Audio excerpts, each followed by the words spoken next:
et j'ai décidé de partir vivre à l'étranger pour pouvoir me consacrer à ce qui me passionnait et ce que ma curiosité m'amenait à découvrir, notamment la naturopathie, la nutrition majoritairement végétale, parce que c'était vraiment quelque chose qui m'intéressait, et la phytothérapie de manière générale, tout ce qui tournait autour des médecines ancestrales qu'on retrouve plutôt dans des pays à l'étranger. En France, on a assez peu d'accès à ce type de ressources.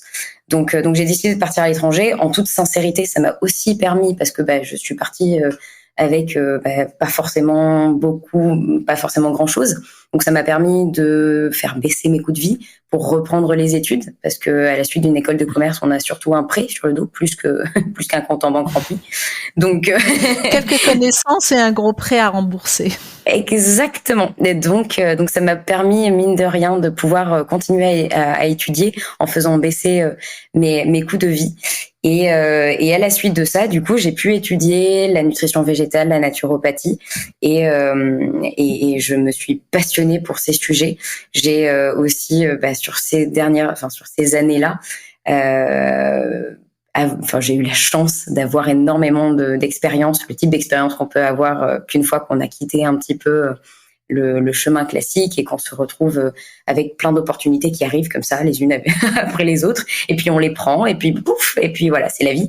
Et j'ai énormément de reconnaissance pour toutes ces expériences que j'ai pu vivre. Ça a été une sorte de voyage initiatique, entre guillemets, pendant quelques années, là, les dernières années, et qui ont pu me permettre de tester en fait différentes pratiques qui sont liées, culture et pratiques qui sont liées au bien-être aussi, plein de pratiques alternatives qui arrivent progressivement en France, on le voit arriver, mais en tout cas, ça reste quand même plus développé à l'étranger, et donc j'ai eu la chance de vivre un peu tout ça sur avant et pendant le lancement dans ce projet entrepreneurial.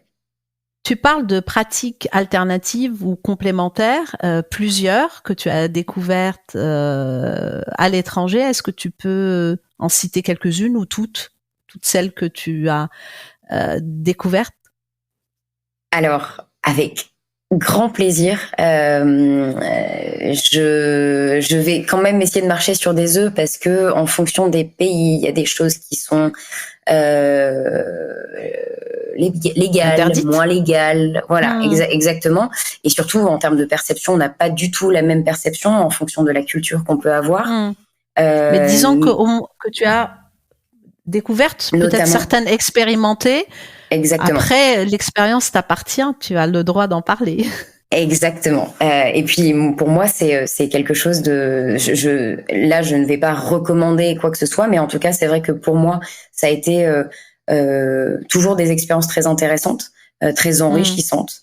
Donc je recommande pas forcément à qui que ce soit pour quoi que ce soit, mais en tout cas, c'est vrai que moi j'ai eu la chance donc de faire certaines expériences, comme par exemple en Amérique du Sud de l'ayahuasca, qui est une expérience très très puissante avec une plante qui est là-bas vue comme une plante sacrée, qui est une connexion à la nature mère, entre guillemets, et qui était une expérience profonde, particulière et assez forte, mais très intéressante. Un véritable voyage intérieur très fort qui, exactement, dans un état de conscience élargie, pour ne pas dire modifié, qui est très intéressant. Alors j'ai vécu la même chose, donc je sais de quoi tu parles. Il y a très longtemps aussi, et j'en parle dans les précédents épisodes. Tout le mois de juin a été consacré au chamanisme, donc j'en ai parlé à travers les plantes, à travers l'histoire et à travers une interview d'une grande femme qui a créé la chamanique clinique en Suisse.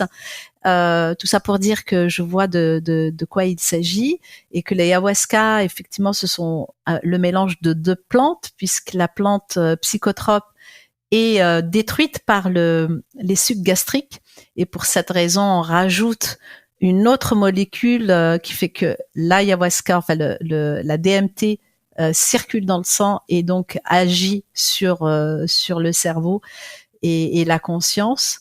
Bon, voilà. De toute façon, je l'avais déjà bien expliqué dans les précédents épisodes, et j'invite les personnes qui nous écoutent à aller découvrir les épisodes du mois de juin 2023, je précise, sur le chamanisme. Et donc ça, c'est ta première expérience. Ce qui est intéressant aussi, c'est qu'en citant tes expériences, on sait ce que tu as visité et quels sont les pays où tu es allé. Donc continue dans ton élan. En fait, c'est un petit travail d'enquête. Alors, donc c'est vrai. L'Amérique du Sud, tu as testé ça en Amazonie, plutôt côté péruvien, brésilien. Exactement. Pérou. Au Pérou, et puis par pur hasard, en fait, j'étais là-bas avec mon petit sac à dos, et puis j'ai été hébergée hyper gentiment par un couple qui, je sais plus pour quelle raison, on s'est mis à parler d'ayahuasca, qui m'a dit mais mon oncle fait ça, c'est un chaman, c'est le chaman du village, il faut absolument que tu le rencontres. Bon ben voilà, super, je me retrouve à rencontrer un chaman, tout va bien. Et puis voilà, de fil en aiguille, ça s'est fait. En plus, en tout petit comité, on était 3. Donc voilà, à ce niveau-là, super. Ce qui est plus rassurant, exactement, et plus d'une certaine manière plus authentique, parce qu'en plus, voilà, c'était pas forcément quelque chose qui avait été réfléchi. C'est pas le chamanisme touristique. Non.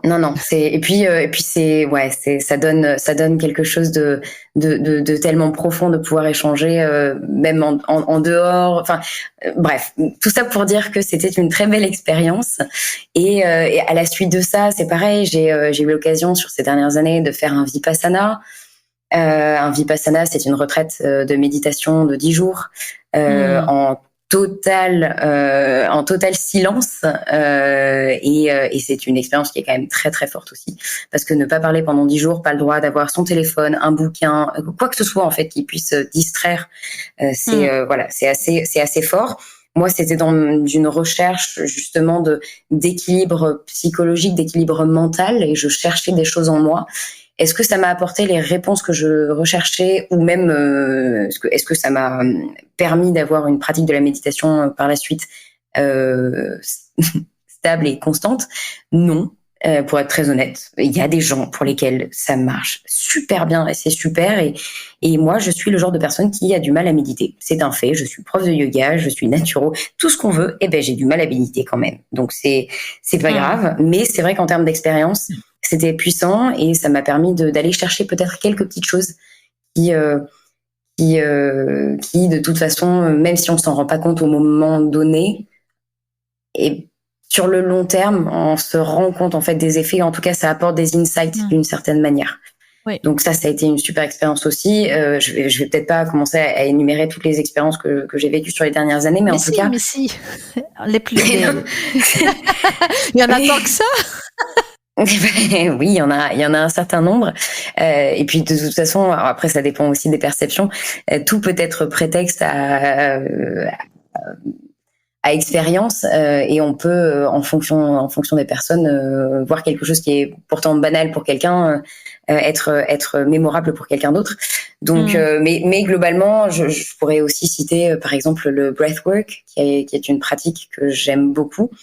Encore une fois, que je recommande pas forcément pour tout le monde. C'est on peut passer par des états assez intenses, mais c'est une pratique. Ça consiste en fait à passer plus ou moins en hyperventilation avec sur de la respiration. En fait, on appelle ça aussi de la respiration holotropique. Donc avec de grandes inspirations et de grandes expirations, avec la bouche ouverte, tout passe par la bouche. Et au bout d'un moment, en fait, au bout d'un certain nombre de respirations, on arrive à un état de conscience modifié qui permet en fait d'aller chercher, d'aller creuser un petit peu à l'intérieur en laissant le mental de côté. C'est un peu accélérer le phénomène de méditation. Moi, ça m'a aidé parce que j'avais du mal à méditer, très honnêtement. J'ai mon cerveau qui est tout le temps en ébullition. En arborescence. Exactement. C'est un mind mapping constant. Constant, exactement. Donc forcément, mind mapping c'est bien, mais pour la méditation, ça aide pas beaucoup. Non. Donc là, c'est vrai que le breathwork, ça a été hyper intéressant. Comme j'en ai fait pas mal du coup, parce que à chaque fois, ce sont des sessions qui sont